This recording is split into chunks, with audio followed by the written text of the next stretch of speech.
Hello friends, welcome to online learning centre. जैसा कि आप सभी जानते होंगे कि आईबीपीएस आरआरबी पीओ और क्लर्क की वैकेंसी निकल चुकी हैं और इस बार वैकेंसी प्लस 10,000 निकली हैं। इसकी फॉर्म फिल करने की लास्ट डेट है 28 जून।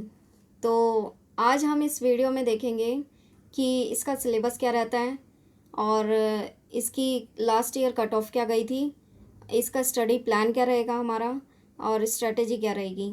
तो ये सारी चीज़ हम इस वीडियो में आज डिस्कस करेंगे। उससे पहले मैं बता दूं कि कल जो है हम इसके क्लासेस स्टार्ट कर रहे हैं मैथ एंड रीजनिंग की, और उसकी टाइमिंग रहेगी, मैं यहाँ लिख देती हूँ, आपको दिखा देती हूँ कि इसकी टाइमिंग क्या रहेगी। 10 बजे हमारी रहेगी मैथ की क्लास, 10 बजे आपकी मैथ की क्लास रहेगी, ठीक है, मॉर्निंग में रहेगी। और 11 बजे आपकी क्लास रहेगी रीजनिंग की, 11 बजे आपकी रीजनिंग की क्लास रहेगी। ओके, 11 बजे आपकी रीजनिंग की क्लास होएगी यूट्यूब पर, तो आप आके क्लासेस ले सकते हो, ठीक है। अब आज हम देखेंगे कट ऑफ के बारे में कि आरआरबी पीओ और क्लर्क की कट ऑफ क्या गई थी लास्ट ईयर में। तो जैसा कि आप सभी को दिख रहा होगा, यूपी में हमारी कितनी गई थी, यूपी में हमारी कट ऑफ गई थी 73, मध्य प्रदेश में 66, गुजरात में 78, ठीक है। इसी तरह हम देखें तो राजस्थान में हमारी 78 कट ऑफ गई थी, इसी तरह बिहार में देखें 75 गई थी। तो ये इस तरीके की हमारे प्रीलियम की कट ऑफ है लास्ट ईयर की। आगे चलते हैं, हम ये भी देखते हैं कि पीओ में कितनी कट ऑफ गई थी। पीओ में हमारी गई थी यूपी की 46 ओबीसी की, और जनरल की गई थी 47 सॉरी, ठीक है। राजस्थान में 68 गई थी जनरल की, और 66 गई थी जनरल की, और 66 गई थी ओबीसी की। इसी तरह हम देखें तो हरियाणा में 60 गई थी जनरल की, ओके। इसी तरह अगर हम देखें, गुजरात में 59 गई थी जनरल की, और ओबीसी की गई थी 59। तो ये इस तरीके से हमारी लास्ट ईयर की कट ऑफ है आरआरबी पी और क्लर्क की, ठीक है। क्लर्क का लेवल जो है वो बहुत इजी रहता है, इसलिए उसकी कट ऑफ जो है वो हाई जाती है, और पीओ का लेवल जो है वो मतलब बहुत ही हार्ड होता है, इसलिए उसकी कट ऑफ जो है वो कम जाती है। तो ये इस तरीके से है। अब आज हम इस वीडियो में भी डिस्कस करेंगे कि सिलेबस क्या होता है, और ये भी देखेंगे कि ये कितनी स्टेजेस होती हैं इसकी, पीओ की और क्लर्क की। अब जैसा कि आप यहाँ देख सकते हो कि 2 स्टेजेस होती हैं इसकी, क्लर्क की, आरआरबी क्लर्क की 2 स्टेजेस होती हैं सिर्फ। दो एग्ज़ाम होते हैं सिर्फ, एक तो प्री होता है इसका और एक मेंस होता है, सिर्फ 2 होते हैं, इसमें इंटरव्यू नहीं होता है, ठीक है। फिर आपका सिलेक्शन हो गया और आपका ट्रेनिंग होगी और फिर क्या नाम है, जॉब लग जाएगी। इस तरीके से ये होता है इसका प्रोसेस।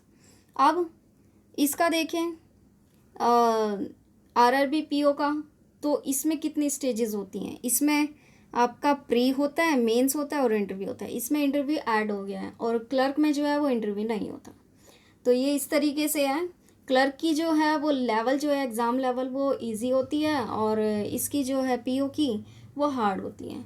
उसकी कट ऑफ हाई जाती है क्लर्क की, और पीओ की जाती है कट ऑफ कम। इस तरीके से है। आगे चलते हैं, हम देखते हैं और क्या है। और हमारे पास ये है कि भाई लास्ट ईयर जो है एग्ज़ाम जो था, जो पी और क्लर्क का एग्ज़ाम हुआ था, उसमें जो एग्ज़ाम में टॉपिक्स आए थे, उस टॉपिक से क्वेश्चंस आए थे, कितने क्वेश्चंस आए थे, क्वेश्चंस का वेटेज क्या था, कितने मार्क्स के आए थे। तो ये सारी चीज़ें इसमें हैं। ये शिफ्ट जैसे ऑल शिफ्ट थी, first second third fourth fifth जो भी है, ये जो शिफ्ट थी, तो इनमें ये जो है ये मैंने बनाया है। इनमें inequality, syllogism, coding decoding, alpha numeric, blood relation, direction, order ranking, sitting and puzzle, इनसे जो है मार्क्स का ये वेटेज था। जैसे इनइक्वालिटी से 5 मार्क्स का आया था, सिलॉज से 5 मार्क्स का आया था। तो ये इस तरीके से लास्ट ईयर में हमारा वेटेज रहा था, ठीक है। अब ऐसा नहीं है कि सारे क्या नाम है शिफ्ट में इनइक्वालिटी, सिलॉस, कोडिंग डिकोडिंग ये सारे टॉपिक्स आए थे, नहीं। फर्स्ट शिफ्ट में, जैसा कि आप मानो एग्जांपल के लिए मैं बता रही हूँ कि फर्स्ट शिफ्ट में अगर इनइक्वालिटी आया तो सिलॉस नहीं आया होगा। कोडिंग डिकोडिंग, अल्फा न्यूमेरिक अगर सेकंड शिफ्ट में आया तो थर्ड शिफ्ट में आपका डायरेक्शन और ऑर्डर रैंकिंग नहीं आया होगा, ठीक है। तो ये सारी चीज़ें हैं, इस तरीके से आप मान सकते हो। लेकिन हमें जो है हमें सारे टॉपिक्स पढ़ने हैं, हमें ये नहीं देखना कि क्या नाम है कौन सा टॉपिक इंपॉर्टेंट है कौन सा नहीं है, ठीक है। तो सारे टॉपिक हमें पढ़ने हैं, कहीं से भी उठ के आ जाए हमें कर देना है बस, जब ही सिलेक्शन होगा। तो एक बात और ध्यान, ये बहुत इम्पॉर्टेंट है कि जो आपका पीओ और क्लर्क है, पीओ और क्लर्क दोनों का सिलेबस जो है वो सेम रहता है, ये सबसे अच्छी चीज़ है। बस इसमें क्या है, इसमें प्री में जो है वो आपका लेवल थोड़ा कम होता है, और जो मेंस है बस उसमें थोड़े एक दो टॉपिक ऐड हो जाते हैं, और क्या नाम है जो आपका एग्ज़ाम लेवल है वो थोड़ा लैंग्वेज का फ़र्क है, बस लैंग्वेज थोड़ी हाई हो जाती है और कुछ नहीं है। सिलेबस सारा सेम रहता है, टॉपिक सारे सेम रहते हैं। आगे हम देखेंगे, इसको बेसिक से पढ़ेंगे, कुछ ट्रिक्स भी बताऊंगी मैं आपको, तो किस तरीके से ये एग्ज़ाम में जल्दी हो सकते हैं। तो ये सारी चीज़ें हैं, ये क्लर्क और पीओ दोनों का है, ठीक है, क्योंकि दोनों का जो सिलेबस होता है वो बिल्कुल सेम होता है, कोई इसमें अलग चीज़ नहीं है। अब आते हैं हमारा क्या नाम है, ये मैंने 2 पार्ट्स में इनको डिवाइड करा है सिलेबस को। जैसे कि आपको दिख रहा होगा 20 मार्क्स की आपकी ये आता है, 20 मार्क्स का आपका क्या आता है, ये आता है inequality, syllogism, coding decoding, alpha numeric series, blood relation, direction और रैंकिंग, ये आपका 20 मार्क्स का आता है। अब जैसे कि मैंने अभी पहले बताया आपको कि ज़रूरी नहीं है सारे टॉपिक्स आएँ, कुछ शिफ्ट में कुछ टॉपिक्स आ सकते हैं, कुछ शिफ्ट में कुछ टॉपिक्स आ सकते हैं। तो ये चीज़ें हैं। और 20 मार्क्स का आपका रहेगा ये सिटिंग एंड पजल, ठीक है। अब आगे देखते हैं कि सिटिंग और पजल इन दोनों में किस पैटर्न के, किस टाइप के क्वेश्चंस पूछे जाते हैं, कैसे कैसे होते हैं ये आगे देखते हैं, ठीक है। अब जैसे कि मैंने बताया भी, पार्ट वन में मैंने इसमें ये टॉपिक्स रखे हैं, inequality, syllogism, coding decoding, alpha numeric, ये सारी चीज़ें रखी हैं। पार्ट 2 में मैंने रखा है सिटिंग अरेंजमेंट और पजल, ठीक है। सिटिंग अरेंजमेंट को देखते हैं पार्ट 2 में कि किस टाइप के क्वेश्चंस आते हैं, किस बेस्ड पर बनते हैं ये। जैसे कि आपको दिख रहा होगा सिटिंग अरेंजमेंट एक तो रो बेस्ड पे आता है, एक सर्कल में आता है, स्क्वायर में आता है, पेंटागोन में आता है, शेड्यूलिंग में आता है और मिक्स्ड पैटर्न भी आता है, ठीक है। ये सिटिंग अरेंजमेंट के पैटर्न्स हैं, इनको हम पूरे बेसिक से समझेंगे। पहले हम बेसिक लेवल करेंगे, बिल्कुल इजी लेवल, लैंग्वेज को समझेंगे, उसके बाद हम हाई लेवल तक जाएंगे मॉडरेट से, ठीक है। तो ये सारी चीज़ें हम करेंगे। इसके बाद हम देखते हैं ये पजल। पजल में जो है किस पैटर्न के क्वेश्चंस बनते हैं, कहाँ से कैसा पैटर्न आता है।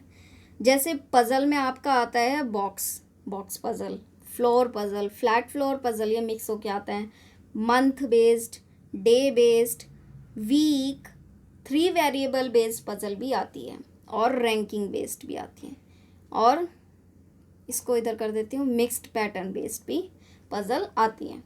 तो पजल के ये पैटर्न्स हैं। सिटिंग के अभी मैंने बताए थे। क्लर्क की जो कट ऑफ होती है वो हाई जाती है, क्लर्क का लेवल जो है एग्ज़ाम लेवल वो इजी होता है, पीओ का एग्ज़ाम लेवल जो होता है वो थोड़ा हाई होता है, तो उसकी कट ऑफ जो है वो थोड़ी कम जाती है। हमारा ये सिलेबस है, स्ट्रेटजी बता दी, स्टडी प्लान क्या रहेगा हमारा, तो ये सारी चीज़ें हैं। कल की क्लास में, कल हमारा मॉर्निंग में क्लास स्टार्ट हो रही है मैथ्स और रीजनिंग की, ठीक है। मैथ्स की कब हो रही है, टाइमिंग क्या रहेगी, 10 बजे सुबह, और रीजनिंग की आपकी रहेगी सुबह 11 बजे। तो आप यूट्यूब पे आके ज्वाइन कर सकते हो, ठीक है। तो ये सारी चीज़ें थी, और आई होप कि आप सभी को समझ आ गया होगा कि कट ऑफ क्या है, स्टडी प्लान क्या रहेगा हमारा, सिलेबस इसमें क्या क्या आता है। दोनों का सिलेबस सेम होता है, आरआरबी, पीओ और क्लर्क दोनों का सिलेबस सेम होता है।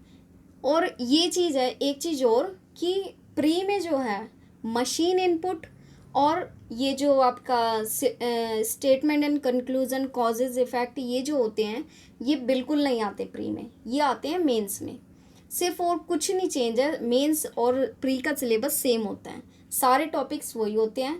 पीओ और क्लर्क, प्री और मेंस दोनों के टॉपिक सेम होते हैं, बस लेवल थोड़ा चेंज हो जाता है। उसमें पीओ में जो है हाई लेवल हो जाता है, क्लर्क में जो है वो कम लेवल रहता है, ठीक है। और इसमें जैसे कि मैंने बताया अभी कि पार्ट 3 में पज़ल के ये बेस्ड पैटर्न आते हैं, ठीक है। तो आई होप कि आपको ये क्लास अच्छी लगी होगी और आपको ये सारी चीज़ समझ आ गई होगी। तो कल सुबह मिलते हैं। मैथ की क्लास में आप 10 बजे मिलना, जो कि आपको मृत्युंजय सर पढ़ाएंगे, और रीजनिंग में मैं पढ़ाऊँगी। रीजनिंग आपकी सुबह 11 बजे क्लास होगी, ठीक है।